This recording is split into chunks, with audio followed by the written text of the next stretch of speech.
Hello बच्चों, मैं प्रवेश कुमार, कृषक इंटर कॉलेज धोबापुर बाराबंकी से। आज हम बेटा आपको 11th क्लास, ठीक है, साइंस में आपको हम विषाणु टॉपिक पे पढ़ाएंगे। ठीक है, ये हमारा फर्स्ट ईयर क्लास का दूसरा लेक्चर है, जिसके बारे में हम पढ़ेंगे सबसे पहले विषाणु। ठीक, विषाणु क्या होता है? विषाणु को हम क्या कहते हैं? वायरस कहते हैं। क्या कहते हैं? वायरस। वायरस मीन्स क्या होता है? विषाणु। जो विषाणु होते हैं ये बहुत ही अति सूक्ष्म होते हैं। ठीक है, इनको हम इलेक्ट्रॉन माइक्रोस्कोप के जरिए क्या कर सकते हैं? देख सकते हैं। ठीक है, ये आकोषकीय होते हैं।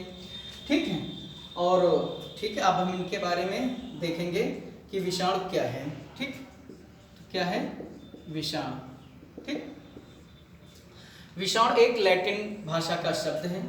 ठीक है, जो विषाणु है ये लैटिन भाषा का शब्द है। लैटिन भाषा का शब्द है। ठीक है ना, विषाणु जो है ये किसका है? लैटिन भाषा का शब्द है। ठीक है, जिसका अर्थ क्या होता है? जिसका अर्थ ठीक है जहर होता है, जिसको हम पॉइजन कहते हैं। क्या कहते हैं? पॉइजन कहते हैं। ठीक है, इसका अर्थ जहर होता है। ठीक, विषाणु शब्द का प्रयोग सर्वप्रथम किसने किया था? आइए देखते हैं। विषाणु शब्द का प्रयोग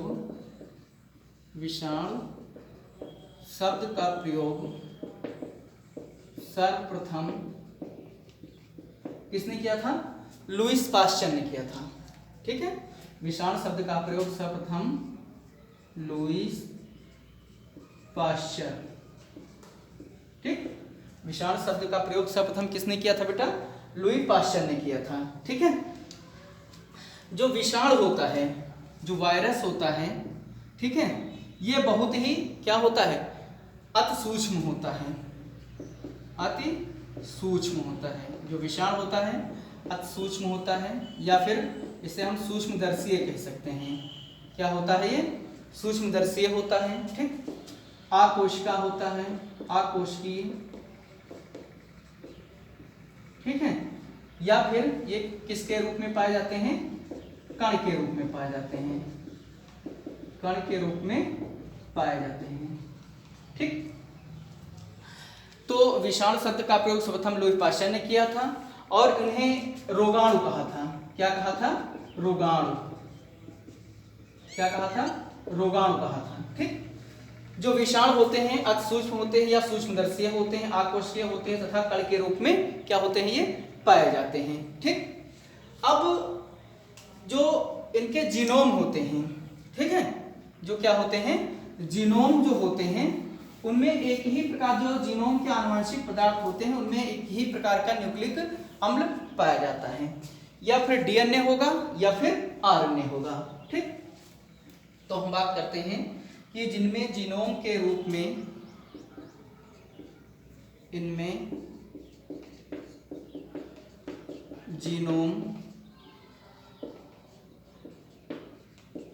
जीनोम के रूप में न्यूक्लिक अम्ल पाया जाता है। के रूप में न्यूक्लिक क्या पाया जाता है? अम्ल पाया जाता है। ठीक, तो जो विषाणु होते हैं, ठीक है, इनमें जीनोम के रूप में न्यूक्लिक अम्ल पाया जाता है। अब जो विषाणु होता है, ठीक, तो विषाणु में एक ही प्रकार का ठीक है न्यूक्लिक अम्ल पाया जाता है। विषाणु में एक ही प्रकार का न्यूक्लिक अम्ल, या फिर क्या होगा? डीएनए होगा। ठीक है, व आरएनए। ठीक, या तो फिर डीएनए पाया जाएगा या फिर आरएनए ही पाया जाता है। मतलब जो दोनों न्यूक्लिक अम्ल होते हैं, डीएनए होता है और आरएनए होता है, इनमें से सिर्फ एक प्रकार का, या फिर डीएनए का या फिर आरएनए पाया जाएगा। डीएनए का डीऑक्सीराइबोन्यूक्लिक एसिड और आरएनए का राइबोन्यूक्लिक एसिड, ये इसका क्या होता है? फुल फॉर्म होता है। ठीक है, अब जो विषाणु जो होते हैं, ठीक है, जो वायरस होते हैं, ये सभी जगह विद्यमान हैं। ठीक, हम बात करते हैं कि जो विषाणु होते हैं ये सभी जगह पाए जाते हैं, ठीक है। और जब सभी जगह पाए जाते हैं तो इसके मतलब ये कहा जा सकता है कि जब भी पृथ्वी पर जीवन की उत्पत्ति हुई थी, ठीक है, उस समय से ही ये विषाणु पाए जाते होंगे, ठीक। अगर ये कहा जा रहा है कि जो विषाणु हैं, ठीक है, ये सभी जगह पाए जाते हैं, तो इसके मतलब ये कहा जा सकता है कि जो विषाणु हैं तो जब भी जीवन की उत्पत्ति हुई होगी उस समय ये भी पाए गए होंगे, ठीक है, इनकी भी उत्पत्ति हुई होगी। लेकिन ये कहना सही भी नहीं है, क्योंकि अभी तक की विषाणु का कोई भी जीवाश्म, ठीक है, विषाणु का कोई भी जीवाश्म नहीं मिला है, कोई भी जीवाश्म नहीं मिला है। इसलिए हम ये कह भी नहीं सकते हैं कि हाँ उसी समय, जिस समय जीवन की पृथ्वी पर जीवन की उत्पत्ति हुई है उस समय वायरस की भी उत्पत्ति हुई होगी, ठीक। तो ये हम कह भी नहीं सकते हैं, ठीक। अब हम विषाणु से संबंधित कुछ खोजों के बारे में पढ़ेंगे, ठीक है, विषाणु से संबंधित खोज, ठीक है। अब हम देखते हैं विषाणुओं से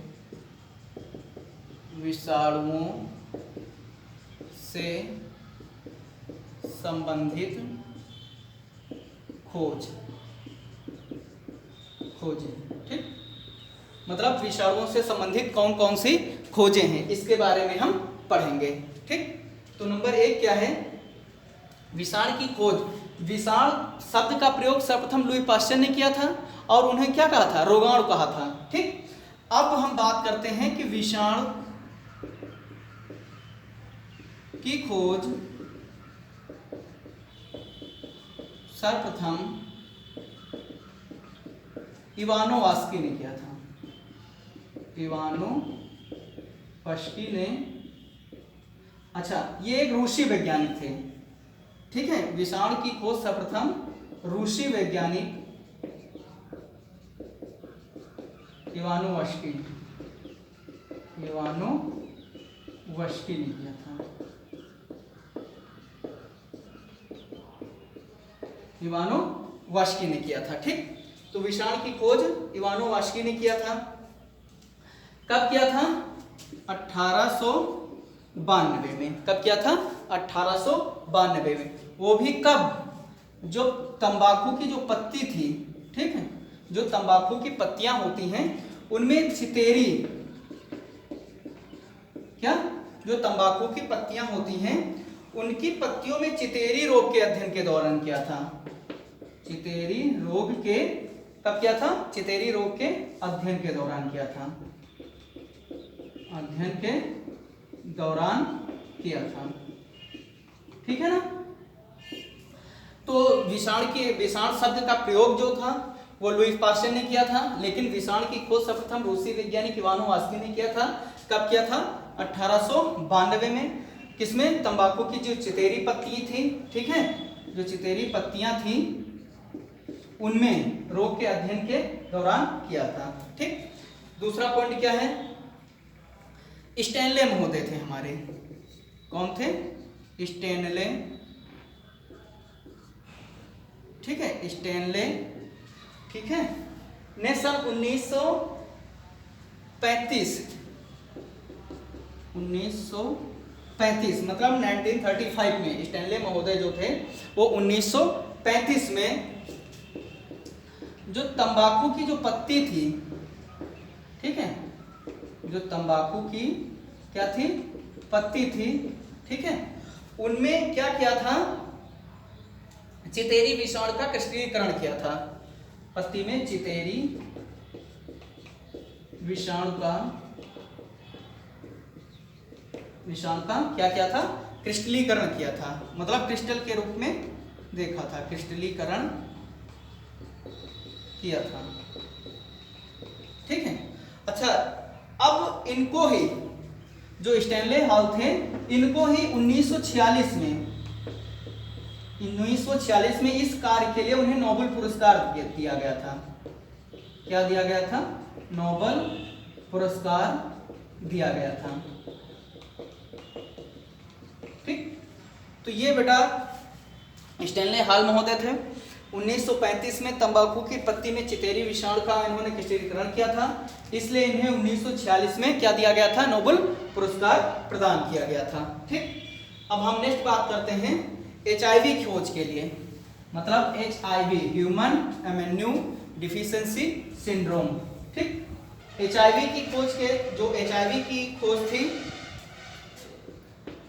जो HIV की खोज थी, तो HIV की खोज HIV मतलब human immuno deficiency virus, Robert गैलो ने कब किया था, 1984 में। ठीक, HIV की खोज 1984 में रॉबर्ट गैलो ने की थी। ठीक, तो ये तीसरा पॉइंट है आपका HIV की खोज। HIV का full form human immuno deficiency virus. ठीक है, इसकी खोज 1984 में किसने किया था, रॉबर्ट गैलो ने की थी। ठीक है, ठीक है। अब हम नेक्स्ट पॉइंट पे आते हैं, चौथे पॉइंट में। लैंड स्टीनर महोदय, जो हमारे लैंड स्टीनर महोदय थे, लैंड स्टीनर महोदय। ठीक, जो हमारे लैंड स्टीनर महोदय थे 1909 में। ठीक है, कब किया था, 1909 में मनुष्य में, ठीक है, पोलियो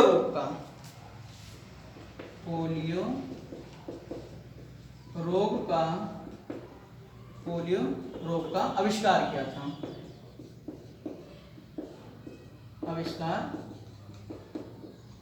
था, ठीक, तो ये हमारी क्या हो गई हैं, विषाणु से संबंधित खोजें हो गई थी। ठीक है, विषाणु की खोज सर्वप्रथम इवानोवास्की ने किया था। ठीक है, 1892 में, और इधर HIV की खोज सर्वप्रथम 1984 में रॉबर्ट गैलो ने की थी। स्टीनर, कार्ल स्टीनर महोदय ने 1909 में मनुष्य में पोलियो का आविष्कार किया था। ठीक, इस प्रकार से ये विषाणुओं से संबंधित खोजें हो गई। अब बेटा ये हम बात करते हैं विषाणु के सामान्य लक्षण। विषाणु के लक्षण क्या है, कैसे आप पहचानेंगे, ठीक है, कि ये विषाणु होते हैं, इनके क्या क्या लक्षण होते हैं, ठीक है, उनके बारे में हम बात करेंगे। ठीक, विषाणुओं के सामान्य लक्षण क्या है, विषाणुओं के सामान्य लक्षण। ठीक, एक एक लक्षण के बारे में हम लिखेंगे और उसके बारे में समझेंगे। ठीक, अब नंबर 1 फर्स्ट पॉइंट क्या है, जो विषाणु होते हैं वो बहुत ही अति सूक्ष्म होते हैं। मैंने पहले ही बता दिया है कि जो विषाणु होते हैं वो क्या होते हैं, बहुत ही अति सूक्ष्म होते हैं, अति सूक्ष्म होते हैं। ठीक है, अकोशिकीय होते हैं, क्या होते हैं, अकोशिकीय होते हैं। ठीक है, और इनकी जो संरचना होती है वो कैसी होती है, कणिका में होती है। इनकी जो संरचना होती है, क्या होती है, इनकी संरचना वो कैसी होती है, कणिका में होती है। क्या होती है, कणिका में इनकी स्ट्रक्चर होता है, जो संरचना होता है, संरचना होती है इनकी, वो कणिका में होती है। ठीक है, और इनको केवल हमने बता दिया था कि इलेक्ट्रॉन सूक्ष्मदर्शी की सहायता से देखा जा सकता है। ठीक है, माइक्रोस्कोप से, इलेक्ट्रॉनिक माइक्रोस्कोप से इसे हम क्या कर सकते हैं, देख सकते हैं। ठीक है, और जो विषाणु होता है इसका आकार, जो विषाणु सबसे छोटा जो विषाणु होता है, ठीक है, तो इनका आकार 10 से 300 nm के लगभग होता है। ठीक, तो जो विषाणु होता है ये बहुत ही अति सूक्ष्म होता है, माइक्रोस्कोपिक होता है, अकोशिकीय होता है, इसकी संरचना कणिका में होती है। ठीक है, इनका आकार 10 से 300 nm के नाइक्रोमीटर के लगभग क्या होता है, बराबर होता है या समान होता है। दूसरा पॉइंट हम देखते हैं, ये तो हमारा पहला पॉइंट हो गया। दूसरा क्या होता है, जो वायरस होता है, जो विषाणु होता है, इसको हम जीवाणु छनित्र के द्वारा नहीं छान सकते हैं। ठीक, विषाणुओं को क्या है, नेक्स्ट पॉइंट, विषाणुओं को जीवाणु छनित्र द्वारा नहीं छाना जा सकता है, नहीं छाना, क्योंकि ये बहुत ही क्या होते हैं, मैन्यूट होते हैं। विषाणुओं को जीवाणु छनित्र द्वारा नहीं छाना जा सकता है। ठीक, मतलब ये इतने महीन होते हैं, इतने पतले होते हैं, इतने सूक्ष्म होते हैं कि जिसके जो हम जीवाणु छनित्र होता है हमारा बैक्टीरिया जिससे हम छानते हैं, उसके द्वारा भी इसे हम नहीं छान सकते हैं। इसको हम आणविक फिल्टरों द्वारा छान सकते हैं। किसके द्वारा, मतलब जीवाणु फिल्टर द्वारा नहीं छानते हैं। इसको हम छानने के लिए किसका प्रयोग करते हैं, आणविक छनित्र का, आणविक छनित्र का हम प्रयोग करते हैं, जिसके द्वारा हम विषाणुओं को छान सकते हैं। ठीक है, ये तो हो गई इनकी सामान्य लक्षण। दूसरा पॉइंट, तीसरा पॉइंट, जो सजीव होते हैं, जो विषाणु होते हैं, ठीक है, जो विषाणु होते हैं ये सजीव कोशिका के जो बाहर अगर रहते हैं तब तो ये क्या रहते हैं, निर्जीव रहते हैं। सजीव कोशिका के अगर बाहर ये रहते हैं विषाणु, जिसको हम वायरस कहते हैं, तो ये निर्जीव रहते हैं। लेकिन जैसे ही सजीव की कोशिका द्रव में पहुंचते हैं तुरंत इनमें सजीव के लक्षण दिखने लगते हैं।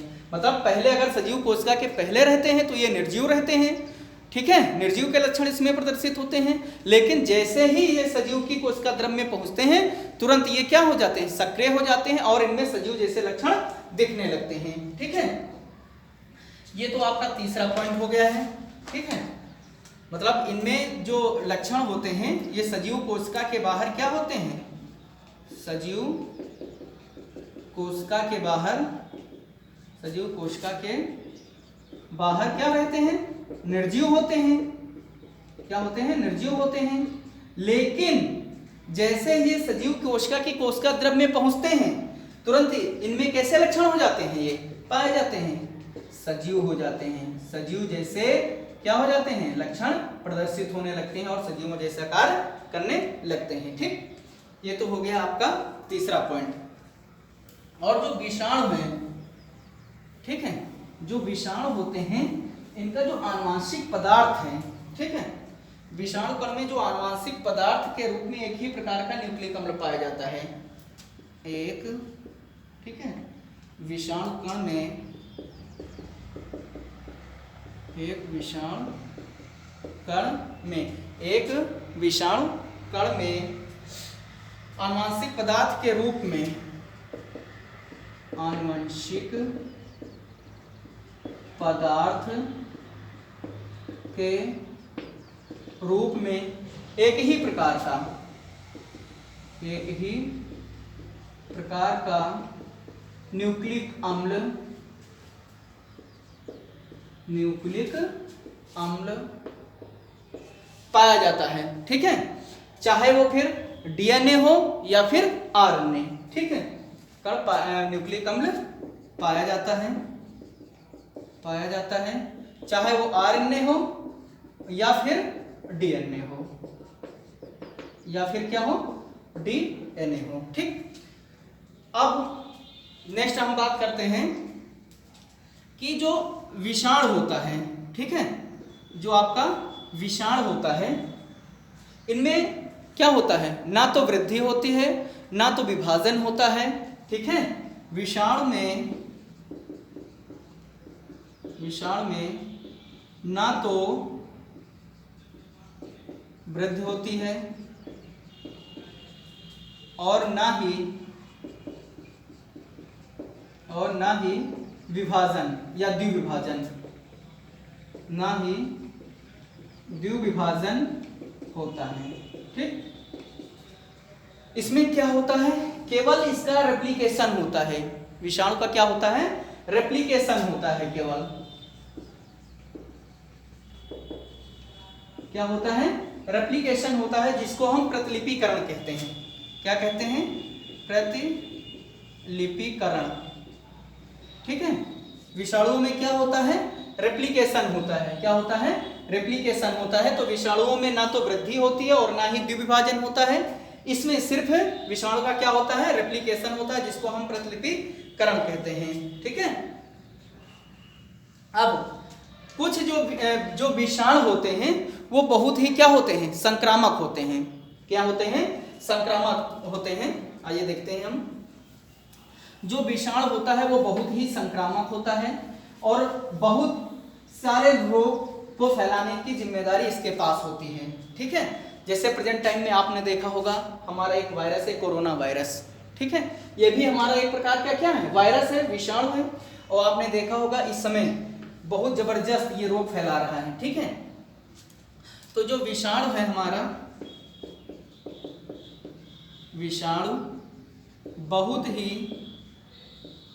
संक्रामक होते हैं। क्या होते हैं, संक्रामक होते हैं। ठीक है, अगर ये कम मात्रा में भी पाए जाते हैं तब भी ये रोगों को फैलाते हैं। ठीक है, कम मात्रा में होने पर भी ये रोग को क्या करते हैं, रोगों को उत्पन्न कर देते हैं, रोगों को उत्पन्न करते हैं। मतलब अगर इनकी स्ट्रेंथ कम है, ठीक है, क्योंकि ये बहुत ही संक्रामक होते हैं, अगर इनकी संख्या कम है तब भी ये रोग को क्या कर सकते हैं, उत्पन्न कर सकते हैं। ठीक है, नेक्स्ट क्या है, ये ताप तथा आर्द्रता के प्रति अनुक्रिया प्रकट करते हैं। क्या है, ये ताप तथा आर्द्रता के प्रति क्या करते हैं, अनुक्रिया प्रकट करते हैं। ठीक, ये ताप तथा आर्द्रता के प्रति अनुक्रिया क्या करते हैं, प्रकट करते हैं। ठीक, नेक्स्ट पॉइंट आपका है कि विषाणु पर एंटीबायोटिक का कोई प्रभाव नहीं होता है। जो विषाणु होते हैं, विषाणुओं पर जो एंटीबायोटिक होते हैं, एंटीबायोटिक का कोई प्रभाव नहीं पड़ता है, कोई प्रभाव नहीं पड़ता है। ठीक, तो ये हमारे विषाणुओं के सामान्य लक्षण हो गए हैं। ठीक है, जिसको आपने देखा होगा कि ये बहुत ही सूक्ष्म होते हैं, असूक्ष्म होते हैं। ठीक है, इनसे रोग भी उत्पन्न होते हैं। ठीक है, विषाणुओं का एंटीबायोटिक पर कोई प्रभाव नहीं पड़ता। ये ताप तथा आर्द्रता, चाहे जितनी जो है टेम्परेचर हाई हो हमारे एनवायरनमेंट का, चाहे आर्द्रता हो, उसके प्रति भी ये अनुक्रिया प्रकट करते हैं। ठीक है, इस प्रकार से ये हमारे विषाणुओं के सामान्य लक्षण हो गए हैं और हम विषाणु के बारे में थोड़ी सी बात की है। अब हम नेक्स्ट वीडियो में आपको विषाणु के सजीव लक्षण और निर्जीव लक्षण के बारे में पढ़ाएंगे। ठीक, तब तक के लिए धन्यवाद बेटा।